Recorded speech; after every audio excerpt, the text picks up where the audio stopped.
On April 8, 2019, progressive news website Think Progress published an analysis of a study on glacial cycles.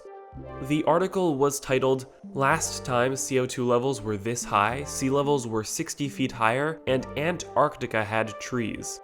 The very next day, conservative news website Breitbart published their own article, titled, "Scientists Prove Man-Made Global Warming is a Hoax." Strangely, this article was entirely based on information from the Think Progress analysis. So, how do two organizations with the exact same information come to such different conclusions? Let's take a look at the data. We know current CO2 concentrations in the atmosphere are unprecedented in the last 3 million years.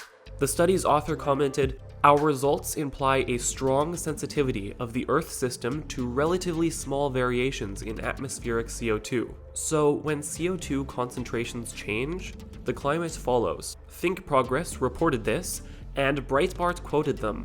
But this is where the difference appears. Breitbart claims that because CO2 levels were once this high before humans were around to pollute, that in itself proves that humans aren't the cause of our current elevated CO2 concentrations. But to believe that, you'd have to think that CO2 concentrations in the atmosphere followed a relatively stable path for 3 million years, then naturally skyrocketed by coincidence just around the time we started pumping large quantities of CO2 into the atmosphere.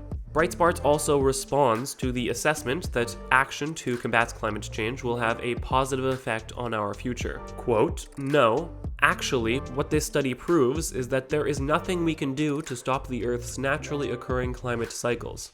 Except this endorsement of the Paris Climate Agreement wasn't an original addition by Think Progress. It was in the study. Quote, "In the context of future climate change, this implies that a failure in substantially reducing CO2 emissions to comply with the Paris Agreement's target of limiting global warming well below 2 degrees Celsius will not only bring the Earth's climate away from Holocene-like conditions, but also push it beyond climactic conditions experienced during the entire current geological period." And to conclude, Breitbart never once cites the study. They only quote Think Progress.